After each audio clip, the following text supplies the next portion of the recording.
Hi, everyone. I am Teresa Lo, and you are watching Talk with T.LO, a YouTube live stream that airs every Monday through Thursday at 3 p.m. Next week, we'll be taking off just to do some more cutting up some of the old clips, but we will be back. Today, we have really funny guests. They are returning. They've been here before. You probably recognize them. We have comedians Oliver Wong and Ai Yoshihara. We're going to wait for them to enter the room. 1 second as we hit. Okay. Good. We got I and we have Oliver. Say hello, everyone. Hello. Hi. Start with Oliver. What is new with you? What is new with me? I mean, it's a new year, and I'm trying to learn Spanish. Nice. Very good. Very good. What is new with you? New. What's new with me? I feel great. That's good. That's good. That's always a fun thing. That is good. Yeah, I think today is a good day for many people. So yeah, that's awesome. Very good. And inauguration day, and Kamara. Yes, like I was watching the parade across America, and I really, really liked it because like watching that, I was like, you never really had to make people fly to a location. You know, like whenever they do big parades and stuff, they made all these big teams fly to one location. You had to raise all this money because they would never pay. And you realize like you never had to make those people do that. Right? It's like almost not fair when you think about it. When I was in high school, like I remember like the cheerleaders and stuff would have to raise money to go do a parade, like the Macy's parade or something like that. Oh, like why? That's like really unfair, you know? Like yeah. I didn't know that. Wow. Yeah. So I was like, I'm kind of into this whole like just shoot at your area, you know, and just showcase your area. I liked that a lot. Okay, so starting today's show, so I saw this on the news where a DC nail salon owner was attacked when they tried to stop a customer from paying. And there's like a video of it. And there's a period of time where there's a lot of these like nail salon videos of basically like them trying to collect the money and their customers like beating their asses. It was like kind of like a trend for a while. What? You know, and these nail salons, like, for the most part, all of them are owned by Asian people. And so I guess my question to you guys is, why do these Asian nail salon owners care so much? I'll start with you, I. Wait. So the wait. So they got wait. Could you say that again? They get attacked by the. So the nail salon owners, right? Like, so the people will do the nails of a customer, and the customer's like, I'm not going to pay, but because they did the nails, it's like, you know, it's done, right? And so then they end up getting in like a fight. Like the nail salon owner tries to like say like, give me the money, and the person's like, no. And then why they're not paying though? What? Why they're not paying? I think it's like they're taking advantage of the people, because like if you think about it, it's like if you get food and you eat it, but you're like, I don't like it, you're taking advantage, right? If you get nails and they're on your nails, like you just don't want to pay, but they did your nails, you know? And so it's like, what are you supposed to do? That's so I'll be mad too. I will just come after the customer. I'll cuss out. I mean, in my language, you know what I mean? But that's what happens, right? It's like the nail salon owners and the person, they end up fighting and stuff. And it's like, it's a very trashy ordeal, because I think like if you truly didn't like your nails, you would ask them to take it off. Yeah, exactly. It's like, you know, you want it free, and so then they end up fighting. I hate that, like when I was serving and then the customer say, oh, I don't like it, so I don't want to pay for it. But why you ate most of it? You know what I mean? Yeah, right? If you don't like it one bite, and I understand, but like you ate more than half and then you don't want it, it's just that you have to pay. You know what I mean? Yes. It's same with even the nails, right? If you don't like the first one, you can ask them to change what they're doing. But if you wait till the very end, you're like, you need to pay. Like, it's so simple. Or ask them, like you said, ask them to take it off all, you know. Yeah, I actually understand that. Like, oh, you truly hate it. It's fine. Yeah. What about you, Oliver? Why do you think these nail salon owners care so much? I mean, I think it's natural for a business owner to get the money from a customer, especially the customer receive the service. And I've never done my nail in a nail salon before, so I don't know the dynamic, but I think so I think there might be a cultural aspect to this. So I know a lot of Asian business owners, if they are first generation, their English fluency might not be as good as Asians who are born here. And I think when your language fluency is not as excellent as a native speaker, sometimes it's just easier to communicate your anger by getting into a fight than just trying to verbally convince the person to pay. Yeah, I totally can see, because I was that way too, because the lack of vocabulary, you know what I mean? We have to say super direct, you know, Yes. no, like, you know, we can't say round, if you can, you can't, we can't say that. I was like, you pay now. $30 now. You don't pay, I hate you. Yeah. And I love it too, because like I didn't see this nail salon video, but previous nail salon videos, it's like the owner comes out with like a broom and is like, pay now, with like totally, yeah, ready to fight. They're like ready to go. Yeah. But at the same time, it's like I went to a nail salon once, and I had a lady, and she couldn't speak very good English, and like she did my nails, and like I didn't like love it, I didn't hate it, but like she was just okay. And then she went to the next customer, and the customer was like, you're hurting me, and like yelling at her and stuff.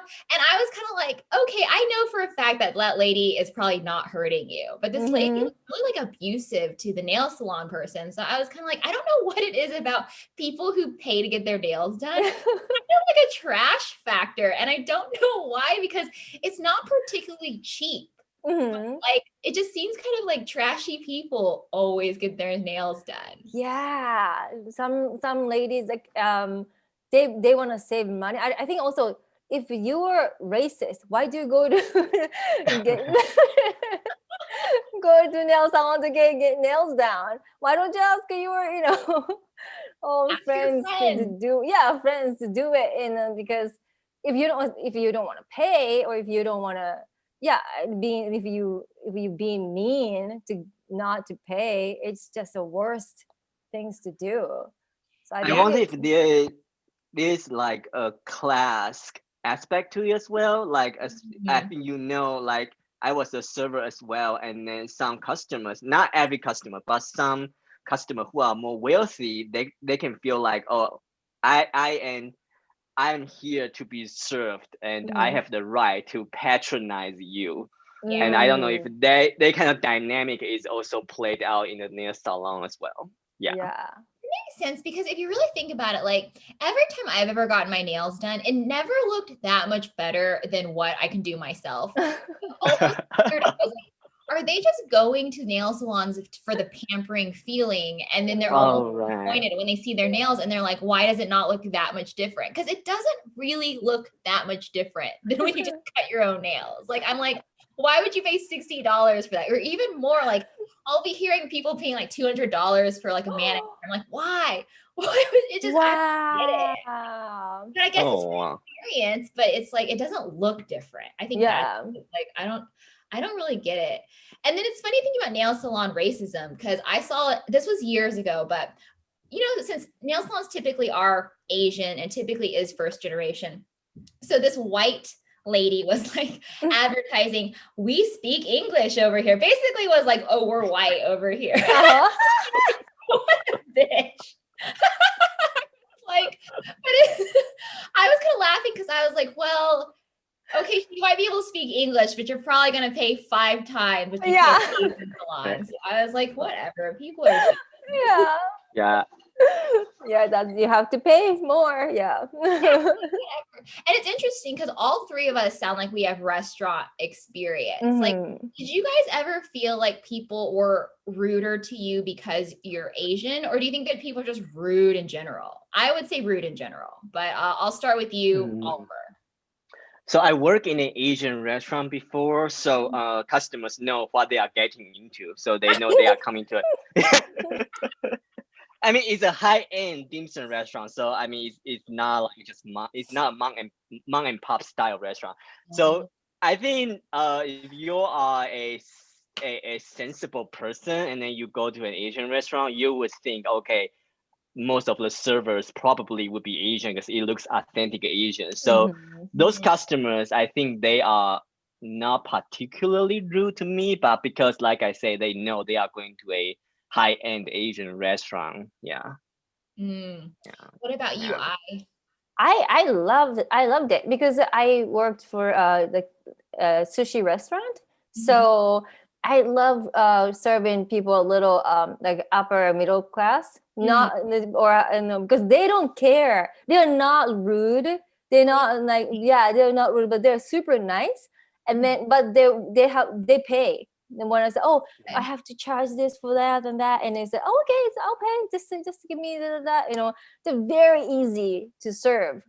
Yeah. And I don't have also, and in, I dial up my accent more, so they like so they can experience authentic Asian service. They love that, and every time they ask me like, "Oh, can you do this? Can you do the special thing that they were trying to create a special role for themselves? And something's not on the menu," and I said, "I am so sorry. This restaurant is not American style restaurant. It's the authentic Japanese restaurant." And they shut up. And I go, oh, okay. Whatever chef said made, it's okay. Please ask chef whatever he thinks is the best. I said, okay. Nice. Yeah, it's very interesting because you guys both kind of touched upon this. Is like there's a certain level of money. Like when people have no money, then they kind of like get too anxious and they don't want to spend too much, and then it makes them kind of rude. But the opposite is when they're too rich, as they expect too much, they're too entitled. It's like the middle people are the best. And it's like that's the way people actually should try to live their life, be in the middle. Yeah. I don't know. People strive too much for the top, and all those people are awful too. Yeah. Yeah. It's like sometimes some super rich people come, and I just don't like them either because they are so like stuck up. Sometimes like, you know, they think they deserve, like they're entitled for everything. Like, so the middle class people are the best for me. I agree. And it's sometimes interesting because like some people who are really wealthy appearing, I'm like, are you actually wealthy or are you just fronting? Like, like Maya Poinsetta, she was the one who like attacked the Black kid in New York because she's like, you stole my phone, and she was staying at the high-end hotel. And you're kind of like, why were you at the hotel? I think that Maya woman was a hooker. That's just what are you doing? He was like an extremely entitled person, and like she was like only 22 and staying at all these fancy hotels. Like she drives a really fancy car, and you're kind of like, what's your problem? So. And it's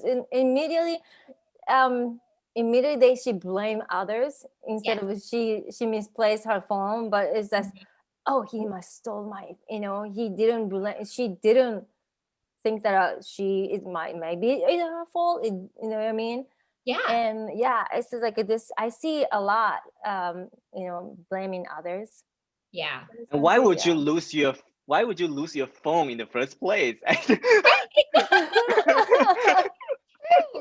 It's like if I lost my phone, I would just assume I lost it. I wouldn't assume someone I didn't even know stole it. Like, how would this random guy have it? Like, there was no piece that like linked that. But in her head, she's like, he has a phone, beat him up. She's crazy. Crazy. Okay. Yeah. Moving on to the next topic. So whenever I book an all Asian lineup, I like to do a thing called Asian issues. Does this bother you or not? Yes. Asian stereotypes and see what you guys think about it. So the first question I have for you is, do you get offended or not if people think you can't speak English? And I'll start with myself. So I was born in Kansas. So I'm born in the United States. And I used to always really bother me because I was like, I'm born here. Why do you think I can't speak English? And like, I couldn't really speak Chinese very well. And so I was kind of like, English is my first language. What are you people's problems? You know, so it used to really bother me. But I think now I don't get as bothered in LA because most part people are asking because like, it's a little racist to assume I can't speak English, but it's like a little less. No, it's still ignorant. I don't know. So, but for some reason, it doesn't bother me as much in California as it did in Kansas. I'll start with you, I. Does it bother you or not if people ask you if you can't speak English?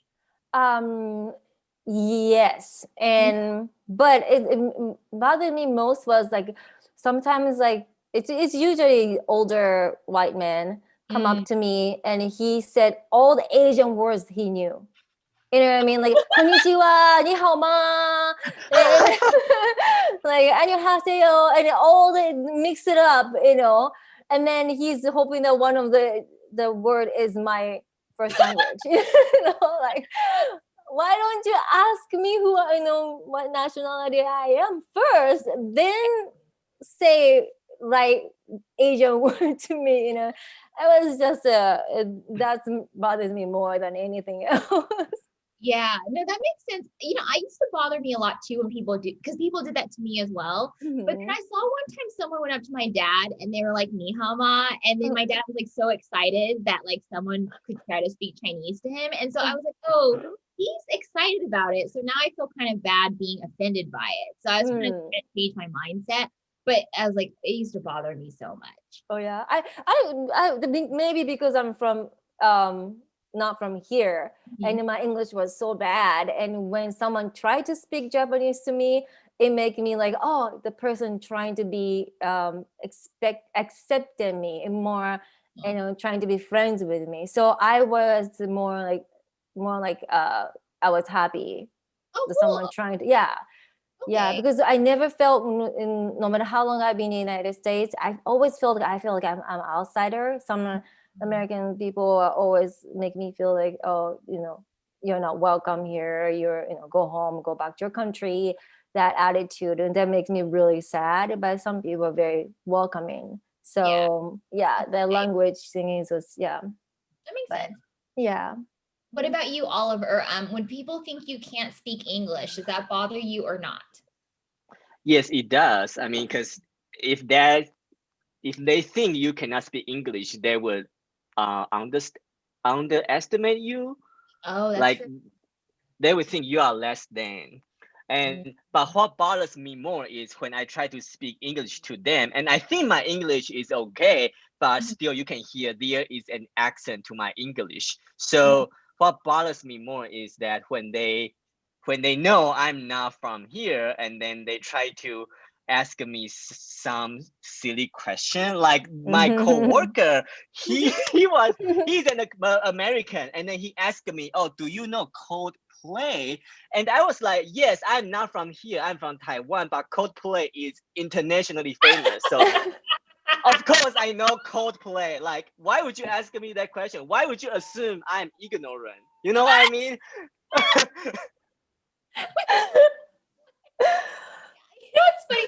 I didn't know Coldplay was international. I didn't know that they were that. Yeah. I mean, that's a kind of an interesting fun fact. I didn't know.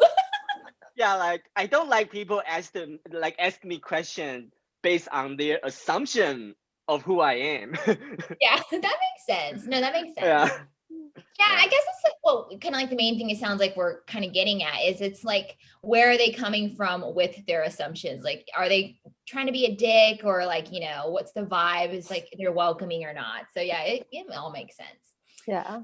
The next topic is people having yellow fever. Like, would that bother you or not? Or are you just kind of like, I'm happy you're attracted to me? I guess I'll start with myself, is that sometimes people with yellow fever are very creepy. Like, they only talk about your culture, but they think they know more about your culture than you. So sometimes they're actually kind of condescending. And then when you find out they've just dated so many of your race, where you're kind of like, oh, do you even like me? Or I'm just kind of like one out of a number. I think that's when it gets creepy. But I think people who just like Asian people and they're not Asian, doesn't really particularly bother me, as long as they're not creepy. There's kind of a line there. So I guess, again, depends. Start with you, Oliver. Does it bother you people who have yellow fever? I'm with you 100% on this. It really depends on the person and how creepy they come across to me. Yeah. I mean, just like in heterosexual culture, like in gay culture, there were a lot of men who are so into Asian men, and then to me, I think for the most part, that's fine with me, as long as they don't. Okay, so I guess it also depends on what is my attention with this person. If I just want to have sex with this person, I have no problem with him being a yellow fever. Yeah, because we are just trying to have sex, so why not? Let's have a fever. But if we are trying to date, we are trying to get to know each other on a spiritual level, I think that would be a problem. I think I still want a person who appreciate me for who I am, not just me being an Asian man. That makes sense. Yeah. What about you, Ai? What do you think about yellow fever?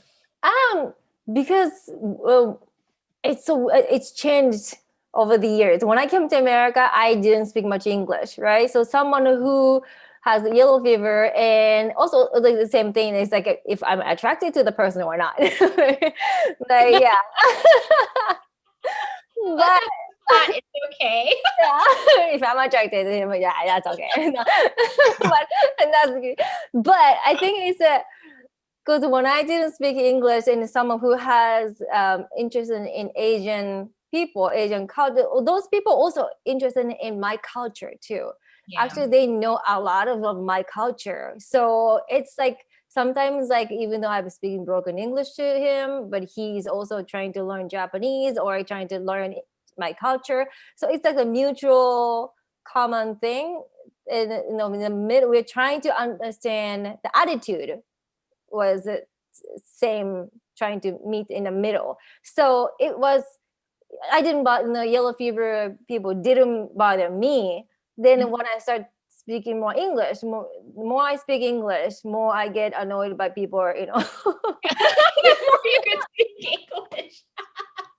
And like, what? You just like me because I'm a Japanese? What? No, but that's interesting too. It's about like an empowerment thing. Like I think that's why people like to have people not be educated and whatnot, because they're like, oh wait, now you know better, you're not gonna like them. It's like no way. It's like, But I think this also kind of an interesting thing too with the yellow fever thing, right? Is that typically there's a yellow fever towards Asian women. And then, there used to be a stereotype where it's like Asian men were the least desired of the races. But for Oliver being a gay man, does that apply in the gay community? Like, are Asian men actually higher up? I'm not sure about that. So I guess I couldn't ask you, Oliver, what are your thoughts on that?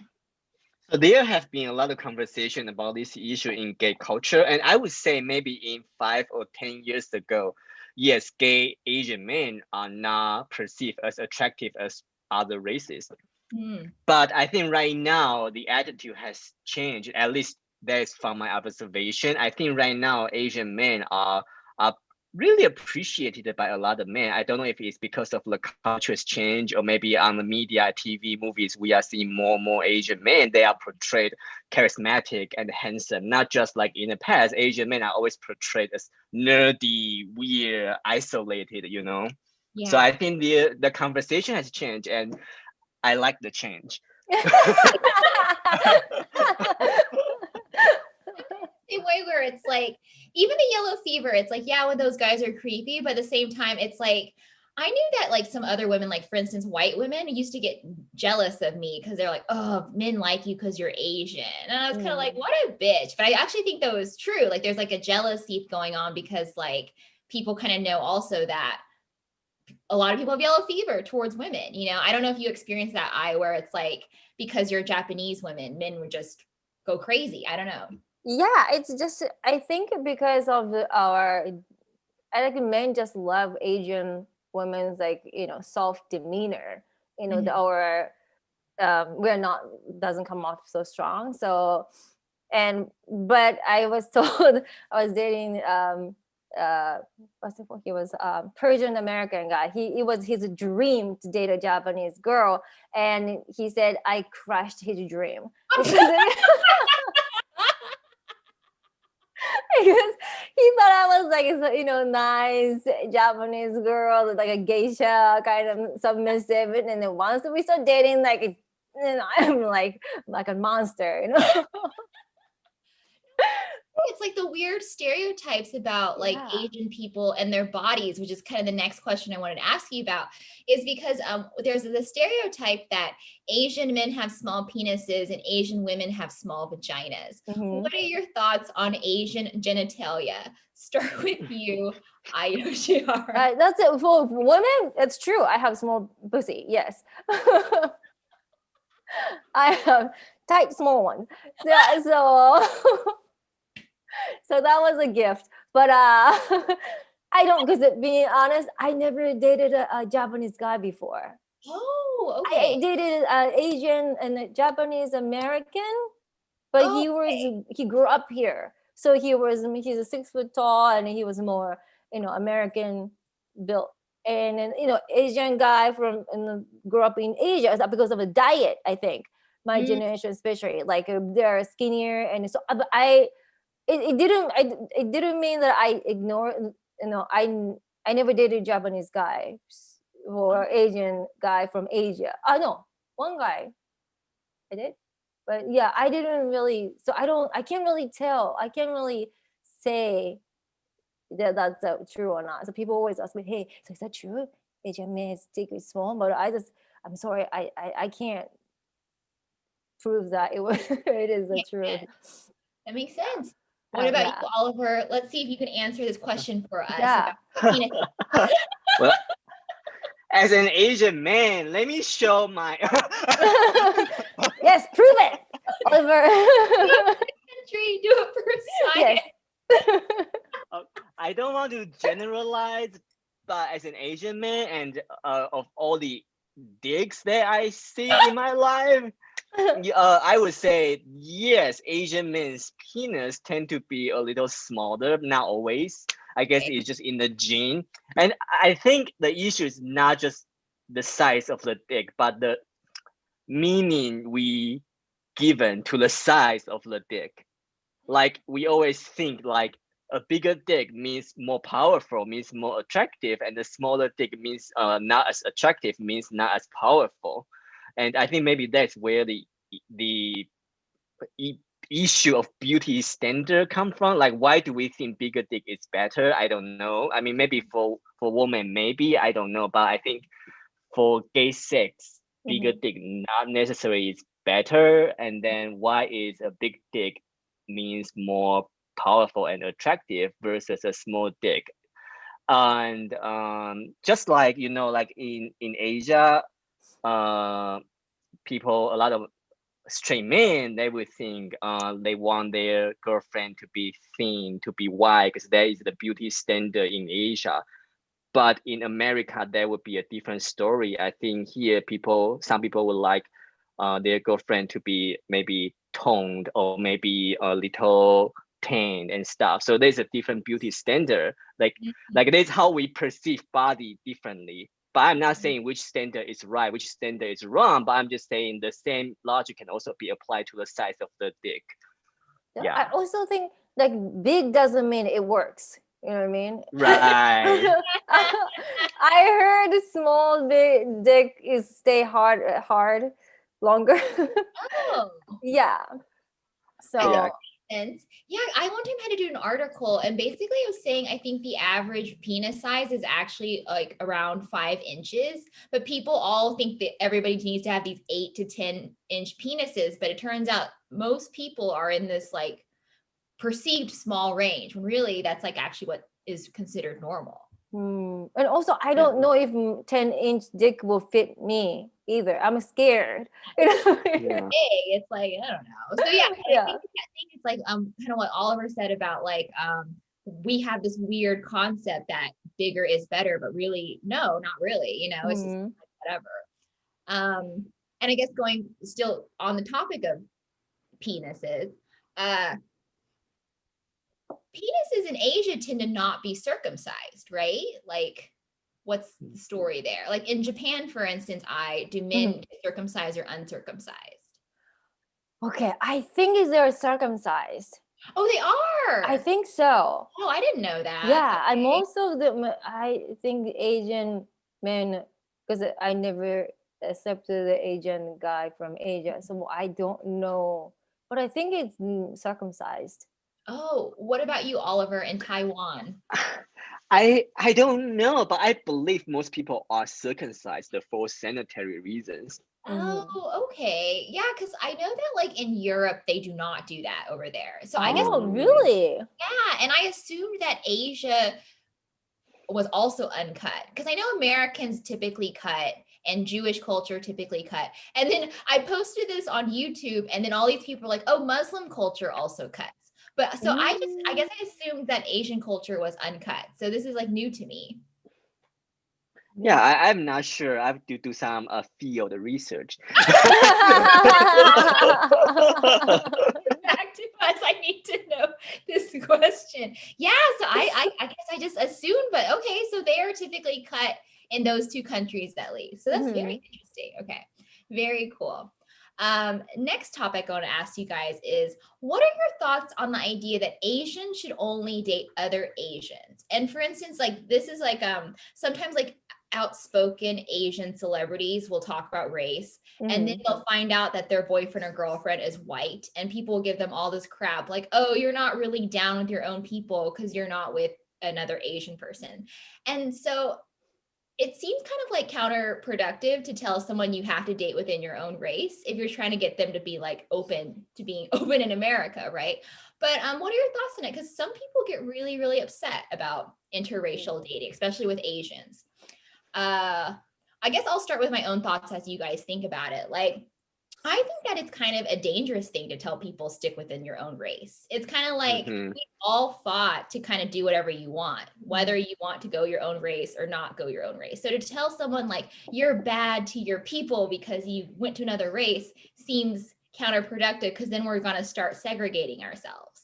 So I don't like that idea of stick with your own race. I'll start with you, Oliver. I don't like it either. And but however, I can also see why those Asians think that Asians should only date Asians. I think because they are not dating other races, but they want to, but they are not able to. So they are they kind of say that coming from a jealousy space. That's true. They are jealous. Yeah. Yeah. I remember there was this Asian guy, he got mad at me. He was like, you never date your own race. And I was like, you don't really know that, because he only knew that I dated this one guy who was Middle Eastern. But I was like, the guy who was yelling at me was Asian. I think he was mad I didn't date him, but I was like, you didn't ask me to date. You know what I mean? Right. Yeah. Ask, and it's like, I can't date you now because I dated your friends. That's the only reason. It's not because I wouldn't go out with you because you're Asian. You didn't ask. And so it just seems like kind of, yeah, but I think what you're saying, Oliver, makes sense. It's truly just a jealousy, hater mentality, but then they really try to make you feel bad about it. Yeah, I just got an interesting question. I don't know. Like, if an Asian only likes to do Asians, does that person have yellow fever? Right? It's like you're not considered racist if you only your one race.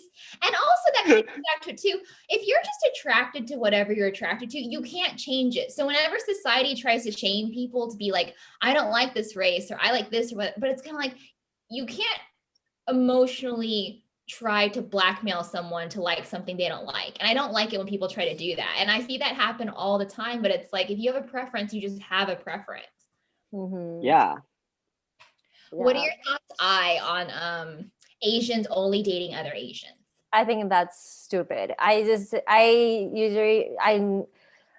always date different, and I date whoever I click. I don't care about race. But the thing is, no matter where you're from, if you're from somewhere like countryside in a mono race place, they tend to, they want their own people. Like if Japan is like island, and then they didn't have outside people coming in for so long. And like my parents too, like growing up like countryside, Asian people are racist anyway, right? And in Asia, so, and also in people like rednecks here, they grew up in a mono race, so all white people's town, so they don't want anybody else than white. It's the same thing, it's nothing different than it's a human nature, I think. And then I think my also familiarity is strong, because of when wanna be with the same people, Asian people, it should be Asian people. It's just because so they're comfortable. And my parents don't want, for a long time, they didn't want me to date other, only Asian people, Asian guy, because they were more comfortable talking to the person. They were not comfortable talking to a white or black person. That's why they want me to date Asian. But I think it's my life, you know what I mean? Yeah. Everywhere I hear people tell stories like, oh, my parents didn't want me to, and they their parents, but I'm like, your parents don't have your life. Like, unless your parents are paying for everything and you live at home, like, you need to like go out and be an adult, make your own choices. Yeah. So I don't know, especially it's like 2020, when it's like we're just seeing now everyone is just talking more and are more open, that it's harder to still have those old school stances unless you like live in those small towns and never leave. Yeah. But it's hard. I understand it's hard to say no to their Asian parents, right? It's like they have such a overpower us so much. Yeah. But we have to. But now I have no problem saying no to my parents. I say nope. That's good. But what age before you got to the point where you're like, no, mom and dad? Like, what age were you before you took a stand? Maybe when I was like 19, 18, 19. Okay, so young. Okay, cool. It was very young. Yeah. I think to me it's like 25. That's good too. 25 is good. Yeah. I think for me it was probably closer to like 30, because I remember like my dad would like call me all the time and just yell at me, even in my 20s, and like I would still like not really listen to him because he lived far away, but every time I got that call, it would really upset me. And now I like just basically fight back or like walk away, and so there's like power. But I mean, in the past it really like used to get me bad. Yeah. Yelling you for what? Just random stuff. Like they would like tell me about like they didn't like my job choice. They didn't like, it's always about the job. Actually, that's like the number one thing, because they were never happy with my job. And because things like, dating and whatnot, they would try to control me with that too. Like they'd be like, oh, Aunt Jean has this boy in her church you should go out with. And then I'm kind of like, that guy doesn't even live in LA. Like, I'm like, yell at me for a guy that doesn't even live in town. But it was like stuff like that. So just everything was just very controlling. But the main thing was always like, why don't you go be a lawyer? Why don't you go be a computer programmer? And I'm kind of like, some people just aren't smart enough to do those things. It's kind of like, it's not going to happen. But yeah, it was like that for a long time. And sometimes it happens like that almost every year it comes out, like they'll try to be rude. But now I'm just like, ignore them or I fight back. But it still comes out once in a while. It's frustrating. That's my parents too. My parents always say, why don't you be teacher? Why don't you work for government? The job is secure. And I say, no, that's not what I want to do. And also when I went to school and I chose my major, and my parents always trying to control what I want to study. And I said, nope. And I'm going to study hotel management. And then I told my parents, I didn't ask for approval. I told my parents, I'm not asking of your approval. I'm telling you what I'm going to do. And I guess on the same token, though, if you guys had children or even advising just a young person and they wanted to go to school, would you actually, since we've actually all pursued arts, and would you actually tell the kids, do whatever you want, or would you actually try to push them to be more steady now that we've kind of lived life and got to actually see what happens? Wow, this is a tough question. I think for me,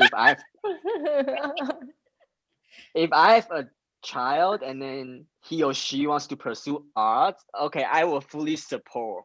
However, I will also tell them, this is a tough career. You better stick to it. If you give up at any point, you are just not gonna succeed. And then before you become successful, well, you have to tell yourself you might be a server in a restaurant for a while. The reality of that. Yes. I think you're right, because it's kind of like let them do what they want, but maybe warn them. Because I think the problem when my parents gave me advice, it was just yelling. It was never like, this is what it's going to be like, and you can make a choice. It was just like, no. And so you never really got a chance to weigh the decision. It was just either no or do what you want, And so of course I chose to do what I want. But like, if I could go back and do it again, so if I had kids, I would probably tell the kids, don't pay for college unless you're getting like a business degree. And then if you want to pursue arts, just go work for an artist. Don't pay for school. I think that would be it. I was like, I don't think school, I feel like they steal your money. And I don't think that they really help that much. I agree. But I would tell my kid, do whatever you want. If you want to be gypsy, go ahead. And I just don't, if you want to pursue, art, go ahead. And I don't think I will stop anything. But because I think my dad, it was a little different because my mom was so controlling. But my dad was, since I was a kid, my dad said, you can do whatever you want and I will fully support you. And then also I was always in trouble because I was too opinionated as a Japanese girl. So I was always in trouble in Japan. But my dad said, you know what, it's good there, you're a girl, but it's okay to have opinion. It's okay to be a strong girl. So my dad was a little different compared to stereotype Asian dad. So, but when I'm go crazy, my dad is like, tone it down. Tone it down. Yeah. I like that. I feel like I think that's the way to go because really people are going to do whatever they want. So why waste your time yelling? But that definitely seems to be an Asian first generation trait. It's just to yell at all of us. Like, constantly. They get upset when they like my mom got upset whenever I didn't do what she want me to do. That's Asian parent. I know. I remember like I asked someone this question once where it was do you think that Asian people are naturally cold? And my answer to it was I don't think so, but I think parents yell at you so much and abuse kids and that's what makes them scared to talk. And that's why they kind of become cold. I don't think it's like a personality thing Asian people are born with. I think culturally people turn Asians into this like polite, subservient group of people because they get yelled at so much. And so I guess I'm wanting to ask both of you guys, what are your thoughts on are Asians cold? I don't think they're Asian or cold at all. Actually, we are more like my parents are more obsessed with their kids though. They're more they love their kids so much that they don't want them make mistakes mistakes that they did. So they're very overprotective.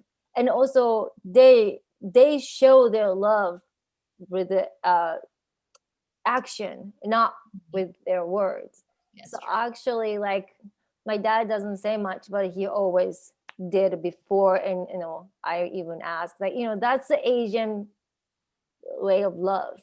And so I think Asian people are not, it's just more, I think it's more empathetic and more thoughtful comes to love or I like that.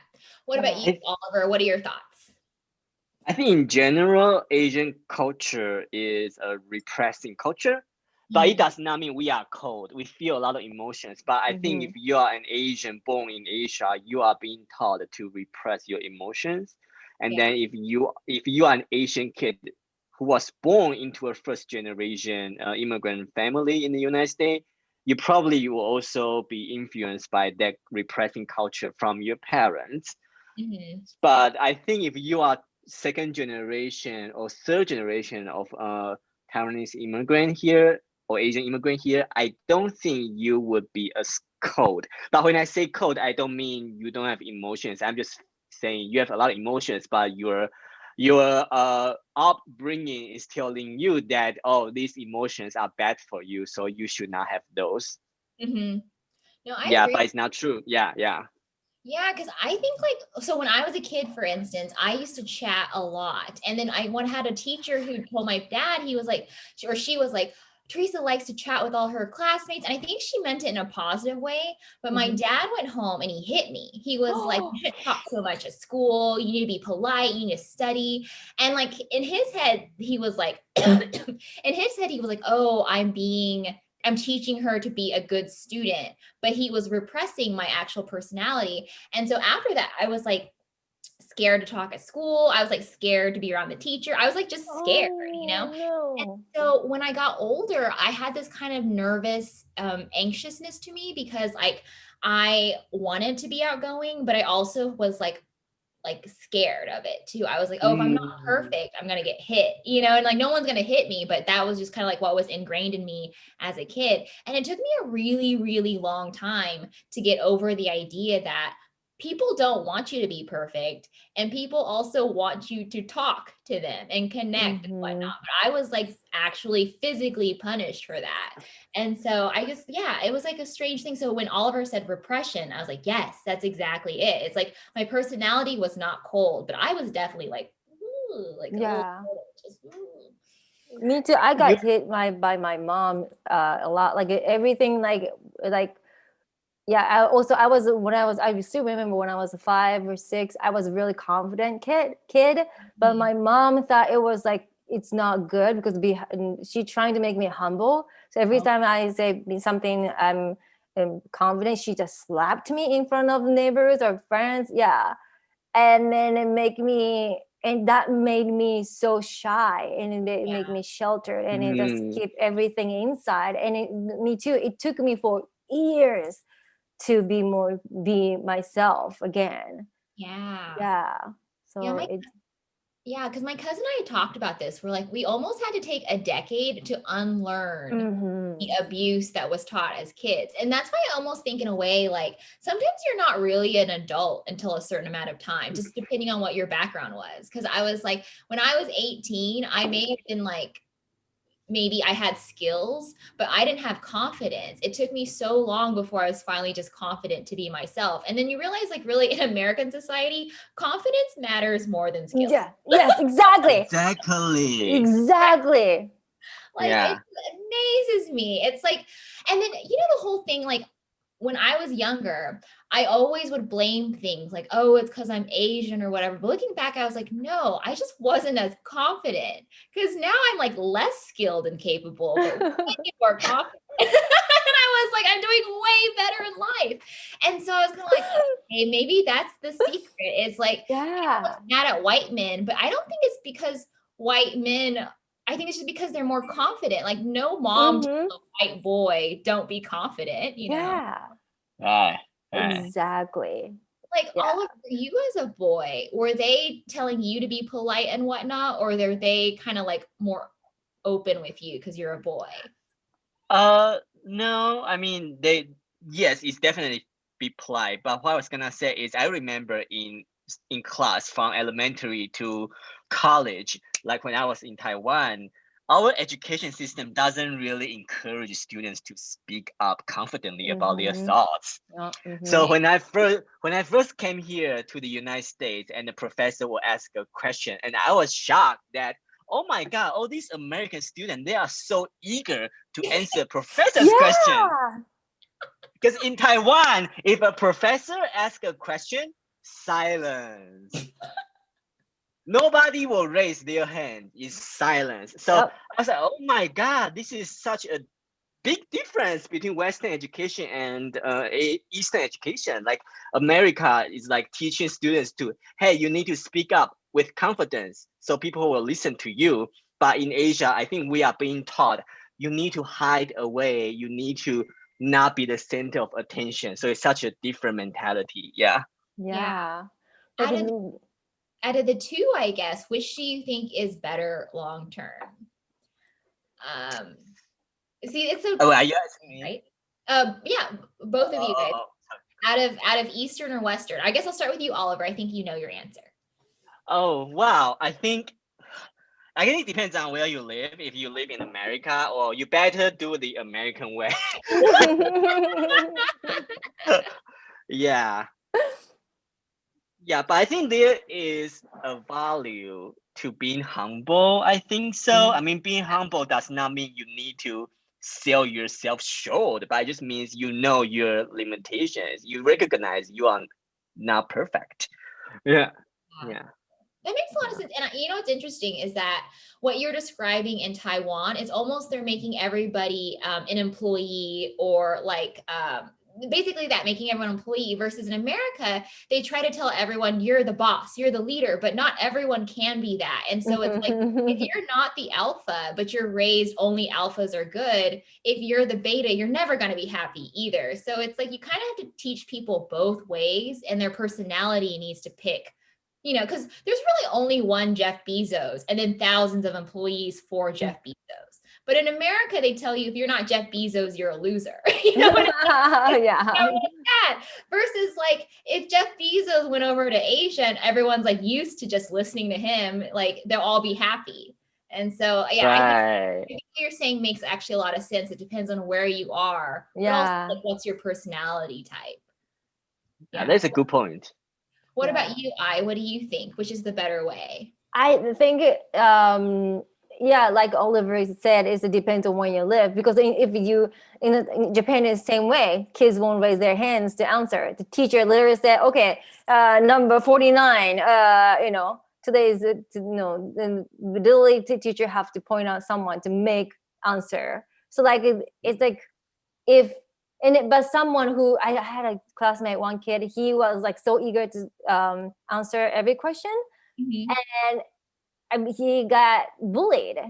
Oh, yeah, because he's too stood up, and so if you stood up too much, then people get bullied. They push you back down. Yeah. What happened to him? Do you know? I think it's also the one thing is teacher was the one of the bully too. Oh, teacher was like, you know, you answered too many questions, let other kids answer, and then nobody else was answering, you know what I mean? He was like, he was the only one, but so the teacher was giving him a hard time, so the boy stopped answering the question, and he just stopped raising his hand, and he, and also on top of it, he was, you know, bullied.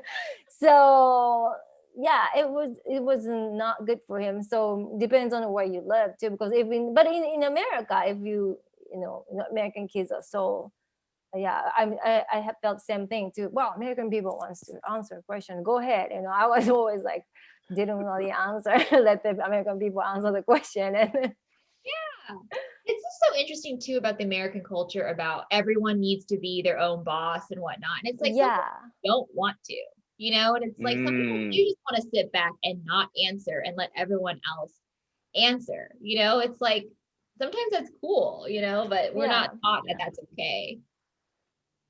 And sometimes too, even with teachers, like I sometimes don't like where they're too coddly sometimes, where it's like there should be a certain level of standards, but now it's like more about like not hurting people's feelings. But I'm like, well, we need to still teach some standards, but it's like people are now afraid to be too tough. But it's like, I don't know. I don't like that. Yeah. When I was a kid, a teacher hit me too.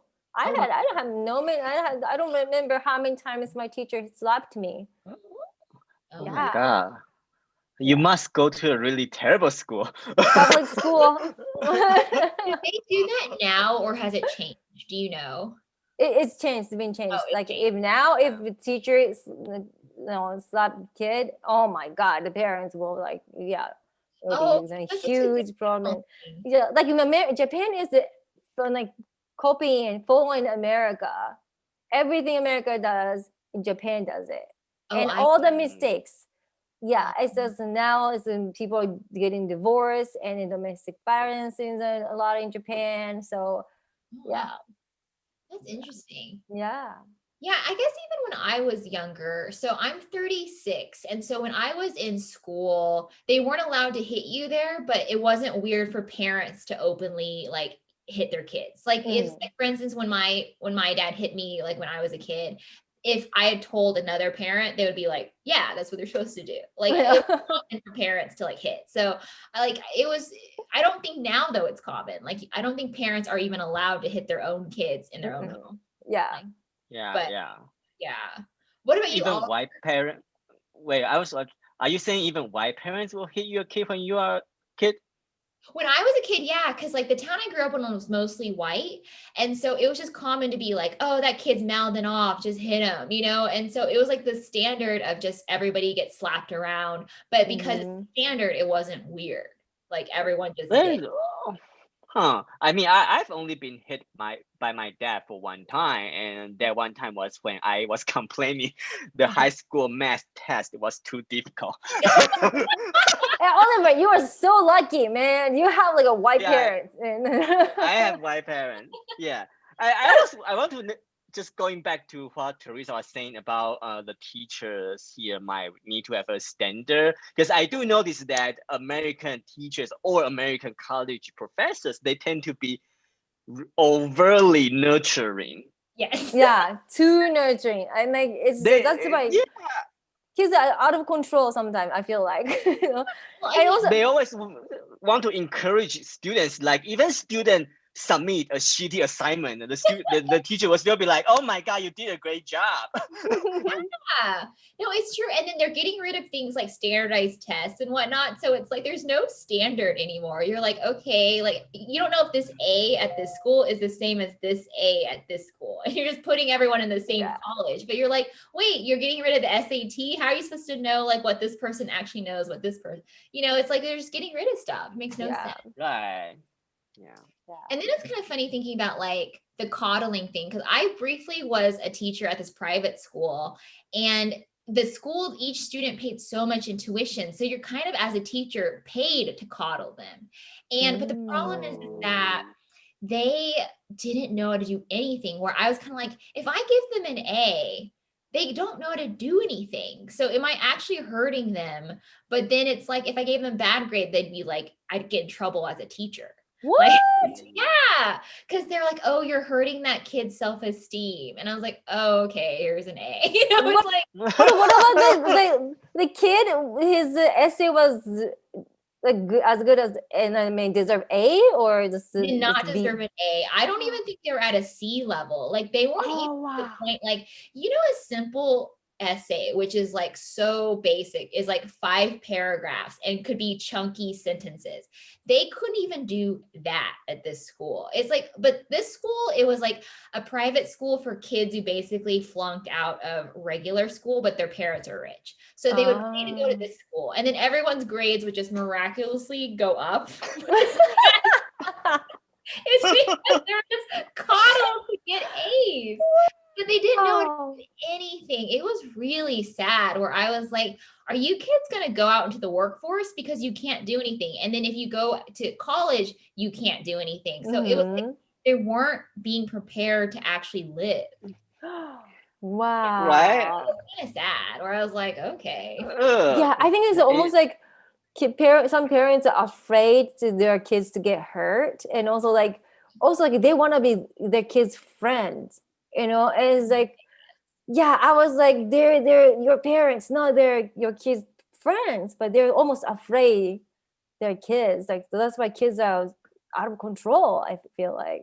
Yeah. Yeah, I mean, we're saying I was just gonna say, like in reality, like when you go out to look for a job and in the job interview, if you perform badly, the interviewer just gonna say, okay, we are going with another candidate, and the interviewer is not going to tell you, oh my god, you did a great job at the interview. That's true. You're right, because it's funny because it's like, if these kids are stupid and then they go to next place, and it's like they'll be weeded out right away for being stupid, because you can't really hide it that well. It's like, if you can't write an essay, if I talk to you, I can probably tell you can't write an essay. I don't need you to do it. The crazy thing about rich people is because they have connection. So no matter how stupid the kids are, they're like, oh, you're so-and-so's son. Oh, you suck. But hey, you did a great job. You're hired, you know? Yeah. I wondered about that too, but then I was like, no, because if the parents are rich, probably their friends will be like, just sponge off your parents. I'm not going to take care of you. Let your parents take care of you. So yeah, it's like they can just live with their parents their whole lives. Like, yeah. I guess that's where they're headed. All right. Well, we've hit the hour and this has been a lot of fun. Thank you guys for doing the show. Where can people find you? I'll start with you, Ai. You can find me at TikTok and at Ai Yoshihara, my name, and also Instagram, Ai Yoshihara 3. Oh, and I have my website in icomedian.com. Oh, awesome. Okay, very cool. What about you, Oliver? Where can people find you? People can find me on my Instagram, Oliver Wong Comedy. And I have a second CD grad review show this weekend, this Saturday is at 8 p.m. on Zoom. Feel free to check it out on my Instagram. Oh, very cool. Okay, awesome. Nice. Well, thank you guys for being on the show, and thank you to the audience for watching the show. We are here every Monday through Thursday at 3 p.m. and next week we are taking a break. So, okay, bye everyone. Bye. Bye. Thank you. Bye.